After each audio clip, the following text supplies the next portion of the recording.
5 மாநில சட்டமன்ற தேர்தலை ஒட்டி கூடுதல் வாக்காளர் பட்டியலை தேர்தல் ஆணையம் இன்று வெளியிடுகிறது. விடுபட்ட வாக்காளர்கள் மற்றும் புதிதாக விண்ணப்பித்தவர்களின் பெயர்கள் இதில் இடம்பெறும் என்று எதிர்பார்க்கப்படுகிறது. தமிழகத்தில் வாக்குப்பதிவு மற்றும் விவிபேட் இயந்திரங்களை சுழற்சி முறையில் அனுப்பி வைக்கும் பணி பல்வேறு மாவட்டங்களில் தொடங்கியுள்ளது. மாவட்ட தேர்தல் அதிகாரி தலைமையில் அங்கீகரிக்கப்பட்ட அரசியல் கட்சி பிரதிநிதிகள் முன்னிலையில் பணி நடைபெறுகிறது. சட்டமன்ற தேர்தலில் போட்டியிடும் திமுக வேட்பாளர்களை தேர்வு செய்வதற்கான நேர்காணல் இன்றுடன் நிறைவடைகிறது. இறுதி நாளான இன்று சென்னை, திருவள்ளூர், காஞ்சிபுரம், செங்கல்பட்டு, கடலூர் மற்றும் விழுப்புரம் ஆகிய மாவட்டங்களைச் சேர்ந்த விருப்ப மனுதாரர்களிடம் திமுக தலைவர் மு.க. ஸ்டாலின் நேர்காணலில் ஈடுபட்டுள்ளார். தமிழக பாஜக தேர்தல் பொறுப்பாளர் பியூஷ் கோயல் சென்னை வந்தடைந்தார். அதிமுக பொதுச் செயலாளர் எடப்பாடி பழனிசாமியை சற்று நேரத்தில் அவர் சந்திக்க உள்ள நிலையில் என்டிஏ கூட்டணி தொகுதி பங்கீடு ஒப்பந்தம் கையெழுத்தாக உள்ளது. திமுக அரசின் முடிவு தொடங்கியுள்ளதாக பியூஷ் கோயல் கூறியுள்ளார். தமிழகத்தில் மட்டுமல்ல, நாடு முழுவதும் காங்கிரஸை மக்கள் புறக்கணிப்பதாகவும் விமர்சித்துள்ளார். சென்னையில் மார்க்சிஸ்ட் கம்யூனிஸ்ட் கட்சியின் தலைமை அலுவலகத்தில் மாநில செயற்குழு கூட்டம் நடைபெற்று வருகிறது. திமுக கூட்டணியில் தொகுதி பங்கீடு இறுதியாகாத நிலையில் நிர்வாகிகள் முக்கிய ஆலோசனையில் ஈடுபட்டுள்ளனர். சென்னையில் இன்று விடுதலை சிறுத்தைகள் கட்சித் தலைவர் தொல் திருமாவளவன் தலைமையில் உயர்நிலைக்குழு கூட்டம் நடைபெற உள்ளது. திமுகவுடன் தொகுதி பங்கீடு இறுதியாகாத நிலையில் தேர்தல் குறித்து கூட்டத்தில் முக்கிய முடிவு எடுக்க உள்ளதாக தகவல் வெளியாகியுள்ளது. பாஜகவில் உரிய பொறுப்பு வழங்கப்படவில்லை என கூறிய சரத்குமார் மாநில பாஜக தலைவர் நயினார் நாகேந்திரனை அவரது இல்லத்தில் சந்தித்து பேசினார்.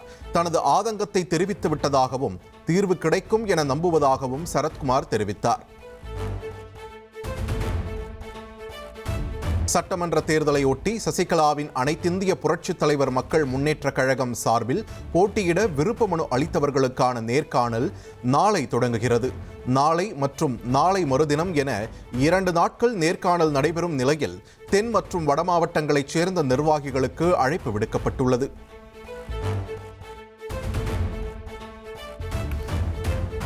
ஆபரண தங்கம் விலை சவரனுக்கு 5360 ரூபாய் குறைந்துள்ளது. 1 கிராம் தங்கம் 12,950 ரூபாய்க்கும், ஒரு சவரன் 1,03,600 ரூபாய்க்கும் விற்பனை செய்யப்படுகிறது. மார்ச் மாதத்தில் இதுவரை தங்கம் விலை சவரனுக்கு 22,600 ரூபாய் குறைந்துள்ளது. மத்திய கிழக்கு போர் காரணமாக சர்வதேச அளவில் அசாதாரண நிலை ஏற்பட்டுள்ள நிலையில் தங்கம் விலை சரிந்து வருகிறது. வெள்ளி விலை கிலோவுக்கு 15,000 ரூபாய் குறைந்தது. 1 கிலோ வெள்ளி 2,35,000 ரூபாய்க்கு விற்பனையாகிறது.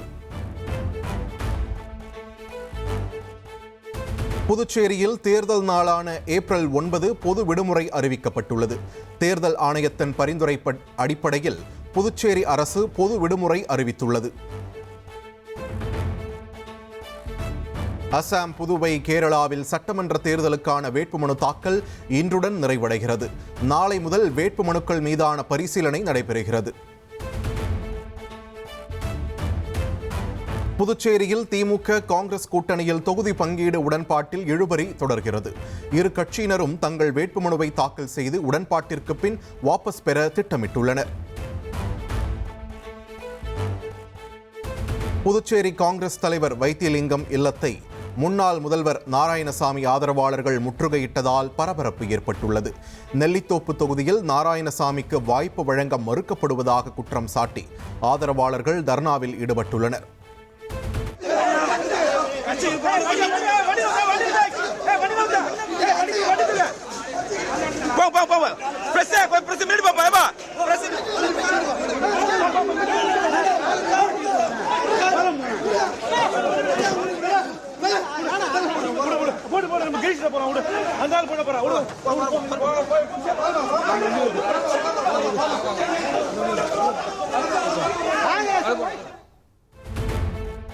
சென்னையில் பிரேமலதா விஜயகாந்த் தலைமையில் தேமுதிக மாவட்ட செயலாளர்கள் ஆலோசனைக் கூட்டம் நடைபெற்றது. திமுகவுடன் தொகுதி பங்கீடு தொடர்பாக நிர்வாகிகளிடம் ஆலோசித்த பிரேமலதா புதுச்சேரியில் தங்கள் கட்சி போட்டியிடும் என்று கூறினார். நீலகிரி மாவட்டம் கூடலூரில் தமிழக கேரள எல்லையில் தேர்தல் பறக்கும் படையினர் நடத்திய சோதனையில் உரிய ஆவணங்களின்றி கொண்டு செல்லப்பட்ட 1/2 கிலோ தங்கம் பறிமுதல் செய்யப்பட்டது. சுமார் 72 லட்சம் ரூபாய் மதிப்பிலான தங்கம் கருவூலத்தில் ஒப்படைக்கப்பட்டது. மத்திய கிழக்கு போர் குறித்து மக்களவையில் மதியம் 2 மணிக்கு பிரதமர் மோடி பேச உள்ளார். போரால் இந்தியாவில் எரிபொருள் தட்டுப்பாடு ஏற்பட்டுள்ள சூழலில் பிரதமரின் உரை முக்கியத்துவம் வாய்ந்ததாக பார்க்கப்படுகிறது.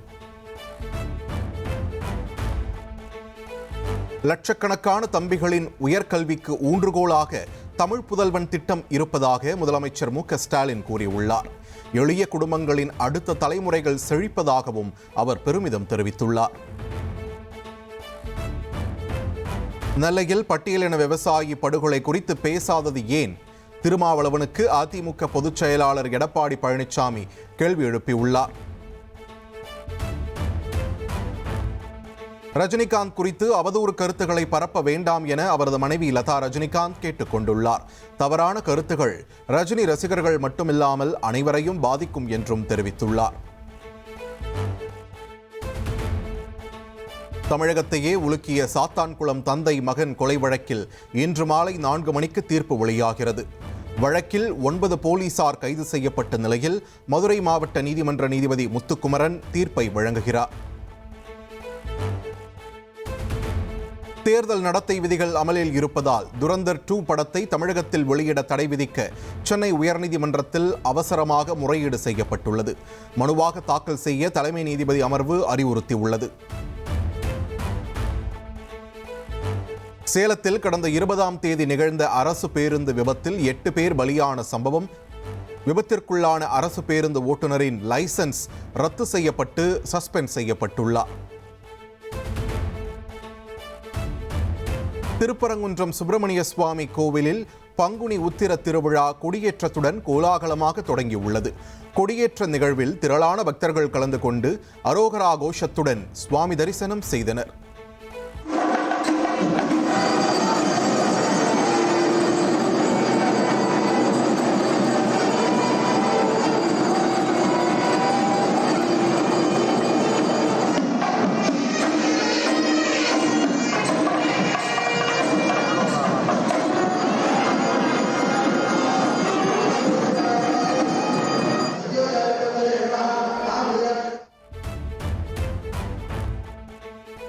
அசாம் மாநில அமைச்சர் நந்திதா கர்லூசா பாஜகவில் இருந்து விலகினார். தேர்தலில் அவருக்கு சீட் கொடுக்கப்படாத நிலையில் காங்கிரஸில் இணைந்த அவர் ஹாப்லாங் தொகுதியில் போட்டியிடுகிறார். மாநிலங்களவையில் திரிணாமுல் காங்கிரஸ் கட்சி வெளிநடப்பு செய்தது. மேற்கு வங்கத்தில் பாஜக அறிவிக்கப்படாத அவசர நிலையை அமல்படுத்தி உள்ளதாக அக்கட்சி எம்பிக்கள் குற்றம் சாட்டியுள்ளனர். அங்கீகரிக்கப்படாத ஃபிக்ஸ்டு டோஸ் காம்பினேஷன் மருந்துகள் குறித்து ஆய்வு செய்யுமாறு இந்திய மருந்து கட்டுப்பாட்டு இயக்குநரகம் மாநிலங்களுக்கு கடிதம் எழுதியுள்ளது. FDC பட்டியலில் பாராசிட்டமால் உள்ளிட்டவை உள்ள நிலையில் அங்கீகரிக்கப்படாத மருந்துகளின் உற்பத்தி, விற்பனை மற்றும் விநியோகத்தை தடுக்க தீவிர நடவடிக்கை எடுக்கப்பட்டுள்ளது. டெல்லி செங்கோட்டை அருகே கார் குண்டுவெடிப்பு சம்பவம். ஜம்மு காஷ்மீரின் 9 இடங்களில் NIA அதிரடி சோதனையில் ஈடுபட்டுள்ளனர். மத்திய கிழக்கு போர் காரணமாக சர்வதேச சந்தையில் கச்சா எண்ணெய் விலை கடும் உயர்வை சந்தித்துள்ளது. கடந்த 30 நாட்களில் கச்சா எண்ணெய் விலை 56% அதிகரித்து ஒரு பேரல் $112 உயர்ந்துள்ளது. அமெரிக்காவில் நியூயார்க் விமான நிலையத்தில் தரையிறங்கிய பயணிகள் விமானம் தீயணைப்பு வாகனத்தின் மீது மோதி கோர விபத்து. விபத்தில் 2 பலியானதாகவும் பலர் படுகாயமடைந்ததாகவும் தகவல்கள் வெளியாகியுள்ளன. மத்திய கிழக்கு போர் எதிரொலியாக பாகிஸ்தானில் எரிபொருள் தட்டுப்பாடு உச்சம் தொட்டுள்ளது. எரிபொருள் விலை 200% வரை அதிகரித்திருப்பதால் மக்கள் கடுமையாக பாதிக்கப்பட்டுள்ளனர். வடகொரிய அரசு விவகாரங்களுக்கான தலைவராக கிம் ஜாங் உன் நியமிக்கப்பட்டுள்ளார். சமீபத்தில் நடந்த பொதுத் தேர்தலில் 99.93% வாக்குகள் பெற்று வென்ற கிம் நாடாளுமன்றத்தில் தலைவராக ஒருமனதாக தேர்வானார். மயாமி ஓபன் டென்னிஸ் தொடரில் ஸ்பெயினைச் சேர்ந்த நம்பர் 1 வீரர் அல்கராஸ் அதிர்ச்சி தோல்வி அடைந்தார். ஆடவர் ஒற்றையர் பிரிவு 3ஆம் சுற்று போட்டியில் அமெரிக்காவைச் சேர்ந்த 32ஆம் நிலை வீரர் செபாஸ்டியன் கோர்டா அல்கராஸை சாய்த்தார்.